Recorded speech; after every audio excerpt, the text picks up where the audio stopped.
Hello and namaste. Accuracy, balance, credibility. This is ABC News and I'm Pratibha Paudel in this ABC Discourse program. It is our commitment to investigate and present real and factual news. All the public related affairs will be our subject to deal with. It is our continuous effort to present exclusive and authentic news and views.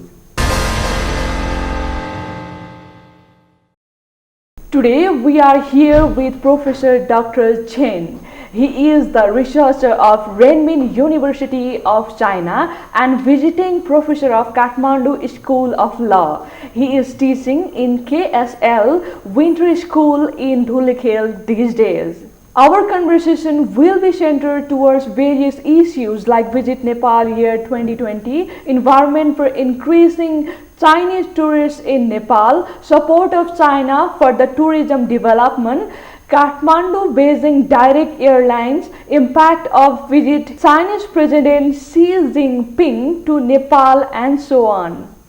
Let's have a conversation with him. I would like to warmly welcome you in this ABC Discourse program. Thank you, and I'm very glad to be invited here in this studio. I'd like to say namaste, hello, ni hao to all of my Nepali audience here in front of the TV, because especially it's the new year, so I would really be glad to be here the first day of a Visit Nepal 2020 year. So I'm very happy to take your interview.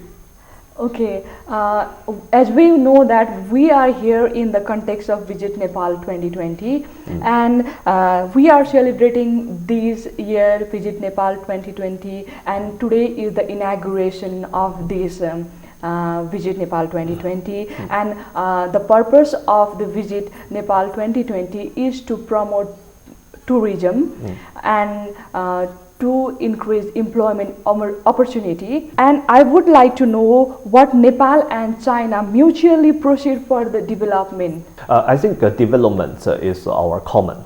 So it's our shared mountains. You know, we share the mountain of Himalaya and we share the mountain of Sagarmatha or Chumlangma, Everest. We also share the same views on the development.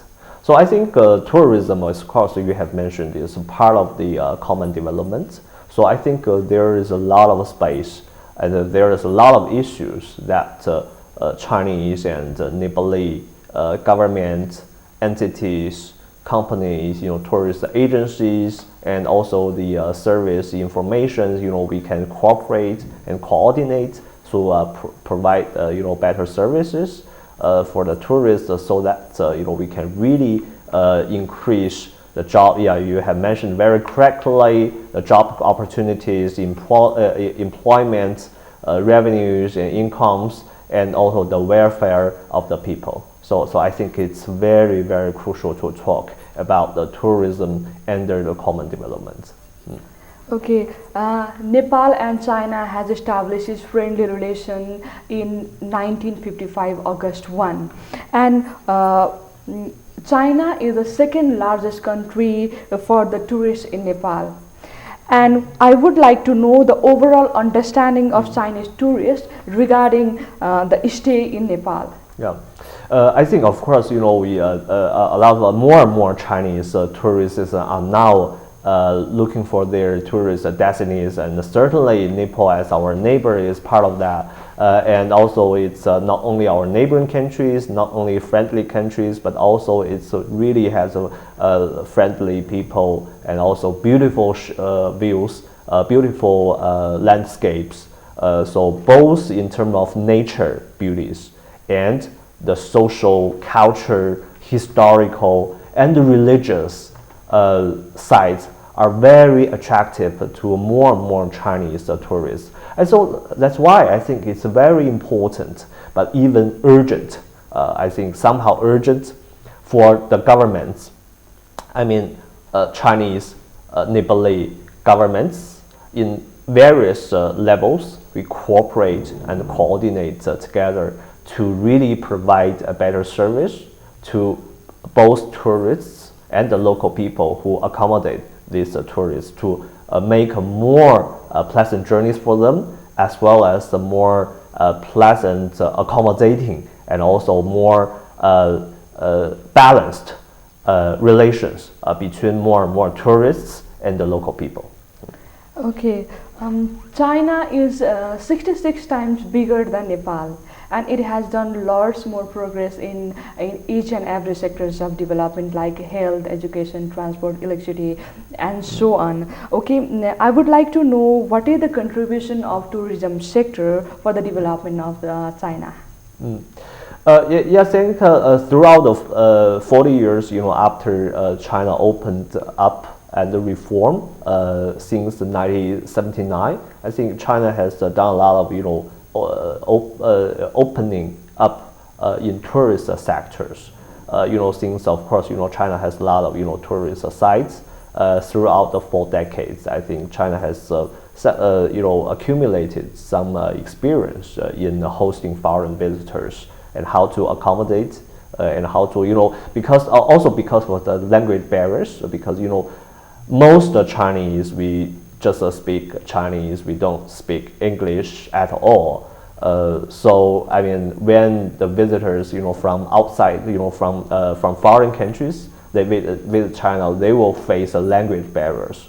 So how to solve these language barriers and to provide a not only language but also more convenient services to foreign visitors. I think China has done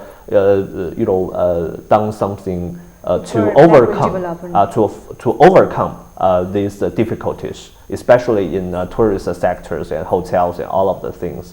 Tourist agencies, for example, and the governments are also providing these services, information services to foreign visitors. So I think probably this kind of is the experience that we can share, and also we can have a further discussion that how probably we can better develop tourist sectors, enhance and to enhance the both the local people's needs and also the tourist better convenient views. And also we hope that when tourists they visit, pay a successful visit and very pleasant journeys, they can take their beautiful memories back home, while the local peoples will also live their beautiful memories. Beijing is the capital city of China, and now there is a direct flight from Kathmandu to Beijing, and it has made easy for both the country. And I would like to know the other possible places for the direct flight connection in China. I think you have mentioned we have already just opened direct flight linking our 2 capitals. So I'm from Beijing. I work in Renmin University, China. It's in Beijing. So of course it's more convenient to travel to Kathmandu if we have a direct flight. Of course now we have, of course not every day. But I hope that with the days coming and probably this direct flight, it's a joint venture. Himalaya Airline, could work better, to serve the passengers, traveling between the 2 capitals. And of course, we have already had a direct flight, from Guangzhou, Chengdu, Xi'an, Lhasa, and several cities. Of course, Kunming is also part of it. And I would say probably Shanghai is probably very promising, but of course it needs further studies. And now, for me, in my experience, I have traveled to Nepal for 10 times. So I think of course, a lot of transit cities are convenient, like Chengdu or Kunming. I hope, and also Lhasa is also a very special place. We can experience, what the ancient people traveled across the Himalaya, and now it takes 1 hour and half to travel from Lhasa here. So all of the things is that we could make the travel more convenient. We can make the travel more accessible for the passengers.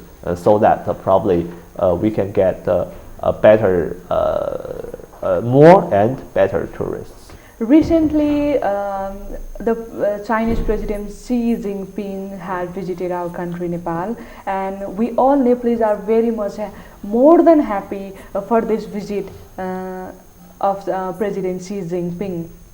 And I would like to know how Chinese people are perceiving this visit. What kind of impact is there in Chinese people? Or I would like to know the analysis of Chinese government for this visit.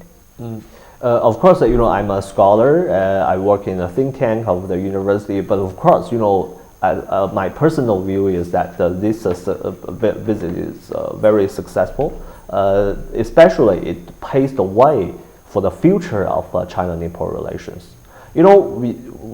China and Nepal, we have been friendly countries. You are very, very correct, at least for 60 years in modern times. But actually, our relations, we can trace our people-to-people connect even thousands years ago across the Himalaya.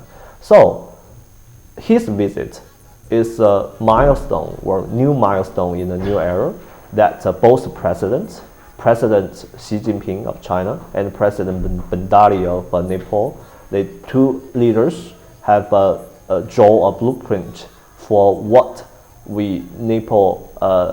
China-Nepal relations can do in the next decades. This is today is exactly the first day of the new decades. So what the two countries can do in the next or this decades, the 2020s.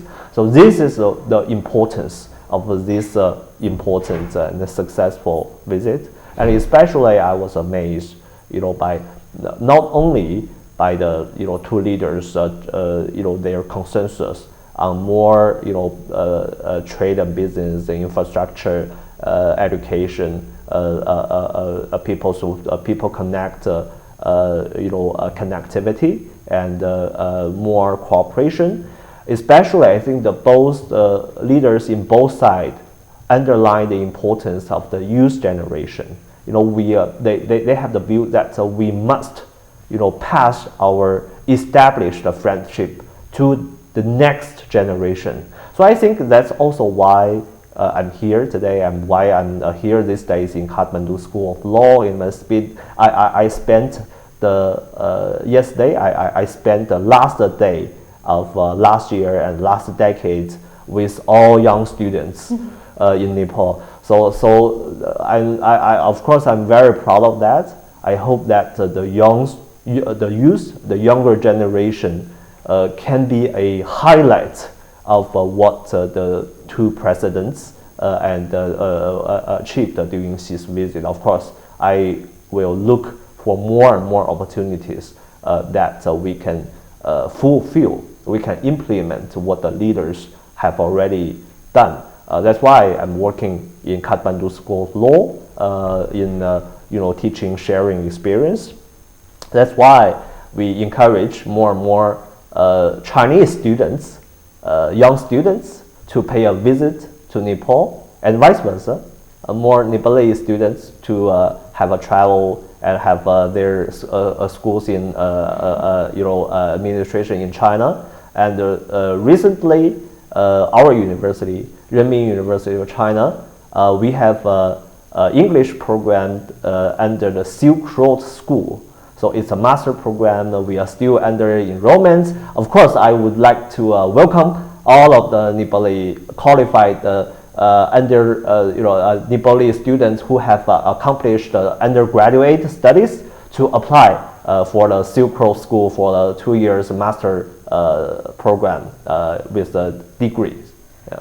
Okay, China has been providing lots of scholarship programs to many Nepalese students as well. Yes. Yes. Of course, it's done by our university. So our university will provide competitive scholarship from half to full scholarship to all of the excellent Nepalese students. Of course, I hope that our Nepalese students can seize this opportunity to prove that you are really, really excellent enough to get this full scholarship.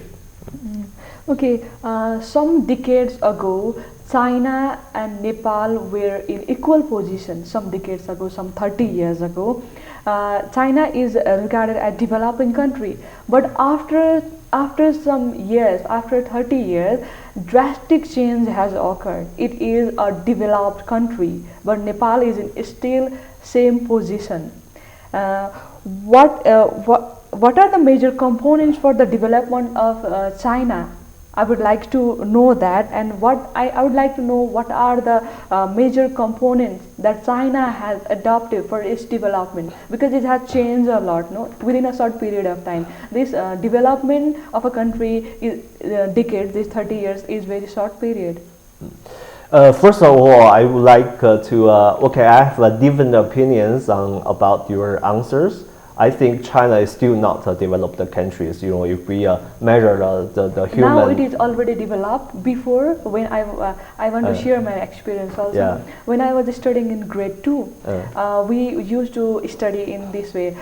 China, Nepal, and India are developing country. Yeah. We studied in that, and we are still. And after some 10 years after I go to grade 12. And we started studying that China is a developed country. And we studied this, and so tremendous change within a short period of time is a magic. Okay. We feel that it's like a magic. Okay, first of all, okay, my opinion is that China is a high-income developing country. So it means China is a developing countries, but China is a mid-high income among all of the developing countries. So that's my view. And also, it's within all of the standards, set by United Nations, World Bank, IMF. It has got second largest economy. Yes. Of course, China's economic scale is already the second largest, but it's partly because China has the most populous, has the largest population. So if we look at the per capita income. China's per capita is or individual or per person income is $10,000, while India is 2,000, and Nepal recently is $1,200, and also of course China has a longer life expectancy and probably have a more universal education. But all of these have made China a mid-high income developing country. So this is very important. But of course, I agree with you in these several decades. China is more advanced than before. Yes. I totally. It has done tremendous progress in these sectors like health, education, and many other sectors. And it's just like a magic, no? It's just like magic. Oh, drastic change from the different things. In different things, it has done development. I think I collected your questions, but the point is, I had a whole program to share my own experience on China's development with my students. So of course, I don't think we really can do it in 2 minutes, but if I really summarize that is there are at least there are 3 issues that's very important. Okay. First, of course, a stable environment, a stable policy, political environment. Yeah, okay. Stable political, economical, social, environmental, and all of the security and foreign policy environment for business from not only China, but also joint ventures, foreign investment, all of the private, state-owned, collective, or mixed, all of the ownership, all of the, the market entities to develop. So that's number one. Okay. Number 2 is that the government should provide the basic services in healthcare, in education, in maintaining a basis for industrialization and manufacturing and service industries, so that the government provides a favorable environment for all of the market entities, so that the market entities, the companies, they can compete, they can thrive, they can grow. So that's number 1. Number two. Number three is that actually it's very important to adjust the traditions into modern times.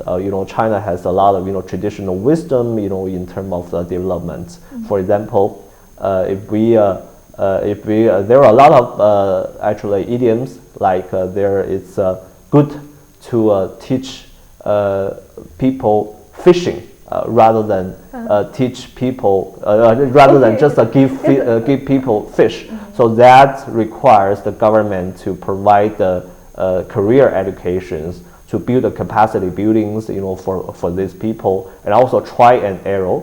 I want to please, state please, that please. proverb: Please. give a man a fish, you feed him for a day. Give a man 2 fish, you feed him for a lifetime. You wanted to join this proverb. You're saying. I think. Yeah, I'm saying that not very exactly. Give a man a fish, you feed him for a day. Give a man 2 fish, you feed him for a lifetime. Yeah. Right. Agree. That's why I think charity, of course, is very important. It can serve, but it's more important that a government, a responsible government, should provide this capacity buildings for the people to encourage people to learn how to develop by themselves, how to do business by themselves. So I think one of the China's experience that a stable and responsible government work with a thriving and free market.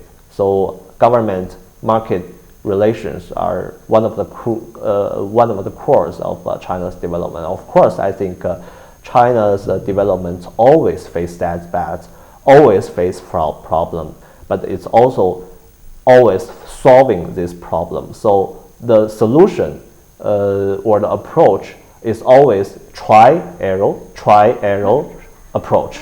So this is very important to understand China's economic development. Okay, can we connect in this way? Nepal has adopted multi-party democracy system, multi-party governance system, and China has adopted single-party governance system. Do you think this multi-party system might be one of the reasons for the backwardness of this country, Nepal? Not really. I mean, all of the political system is decided by its own people and to fit its own conditions.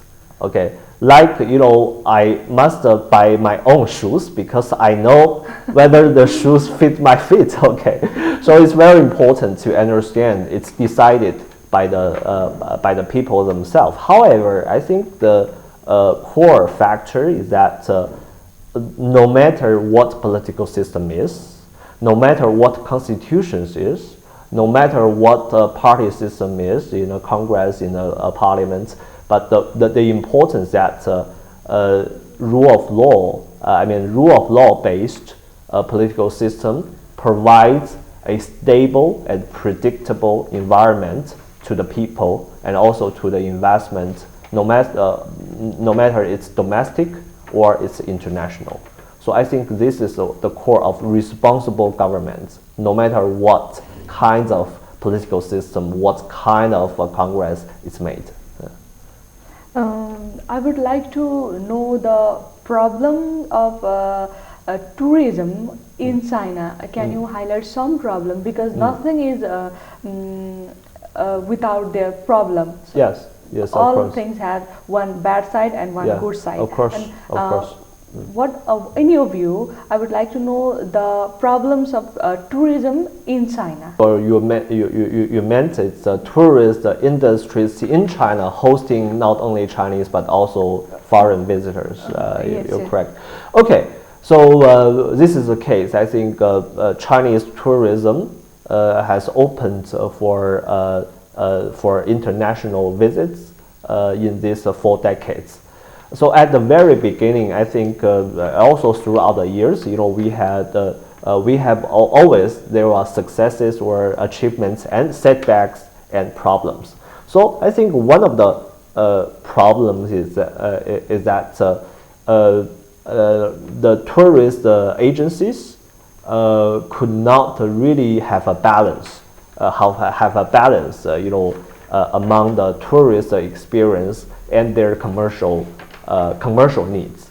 So sometimes the tourist agencies, they just show the tourists much more shops than they really need. So actually, the tourist agencies should have spent more time in sightseeing, in adventures, rather than just visiting shops. So I think that's number one issue that I think, of course, it's need the involvement of the government. So that's why I still think the responsible government in tourism sector is very crucial. I mean, because at the very beginning, if the government was absent, and then it's just all up to the tourist agencies, and then probably it will create the problems I mentioned.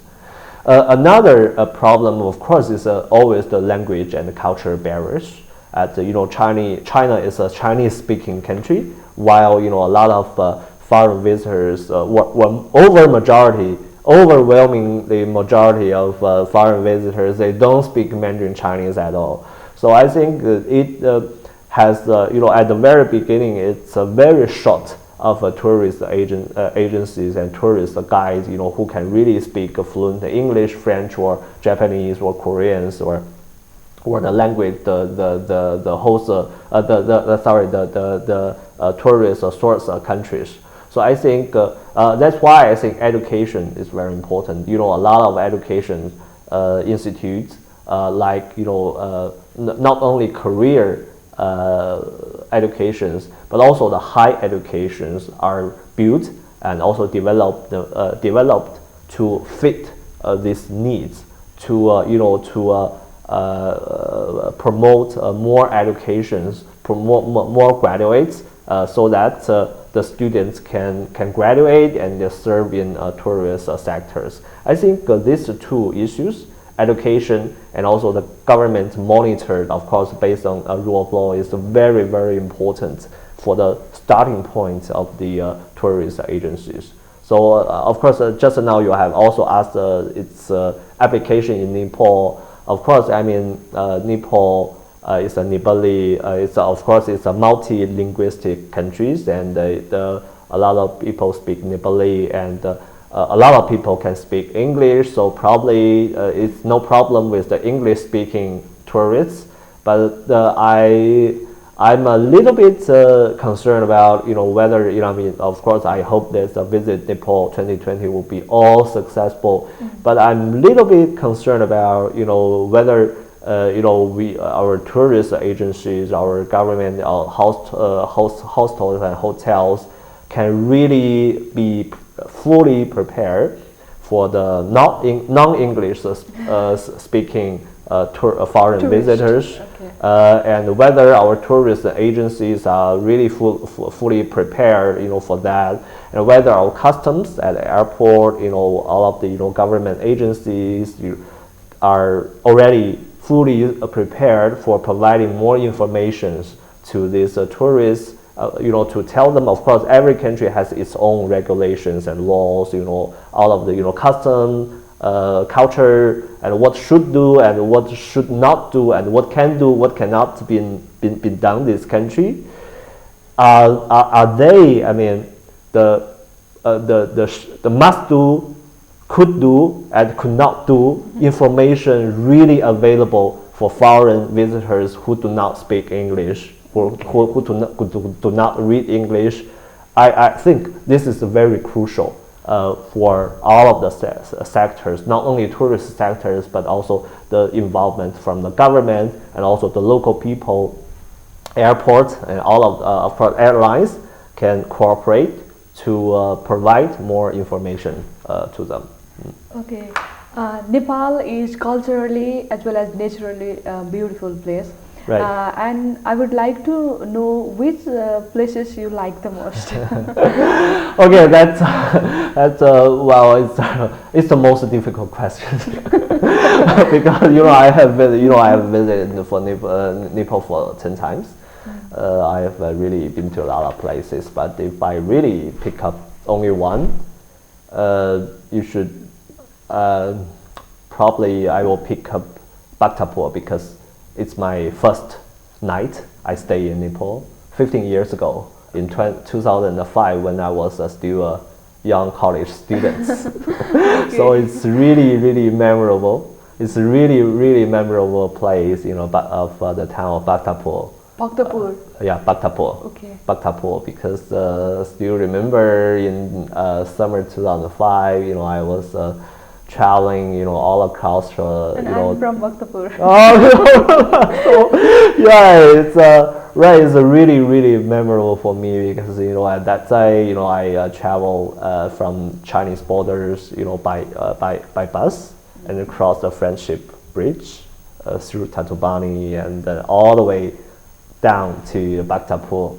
So it's just a so memorable experience for me. It's my first visit, and then of course I fell in love with Nepal, with the beautiful country.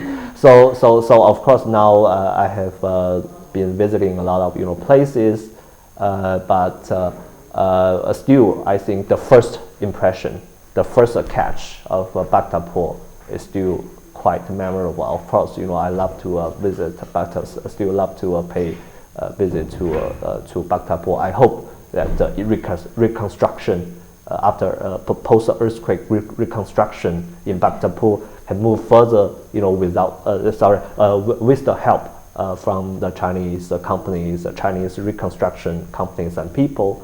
And also, of course, fishing is also very important. Remember that fishing is more important than fish. So I'm very happy to learn that still, you know, there are already, you know, some Nepali wood carving, and you know, with all of the renovation workers and students, they got career training courses in Chengdu and in a lot of places to learn how to restore the historical buildings without damaging it, and how to restore the wood carvings, you know, because Chengdu has also experienced a heavy earthquake some 10 years ago. So post-earthquake historical buildings, wood carving, restoring, reconstruction could be an experience that China can share with Nepal. Okay, we have come to the end of our program, and if you would like to share any other things about Nepal and Nepalese people or Chinese people, then you can add something here. Yeah, I would say the world is less, you know, the world is becoming a little village. Of course, you know, we are neighboring countries, but of course the Himalayas used to divide us, so because it's very hard to cross Himalaya, but now it's more and more convenient. Of course, I mean, with the increase of the people-to-people connections, of course, you know, we would face new problems, but I think with the spirit of the T-horse road, you know, T-horse road that connect the Nepali and Chinese people from ancient time to now, and with this spirit, we can work together. We can solve these problems. And then, and also another very important thing that now we are standing at the first day of this decade. It's very important for us. I mean, you are from media and I'm from the university. We can work together and we pass this elder generation's friendship into the next generation. I think these are the things I would like to say.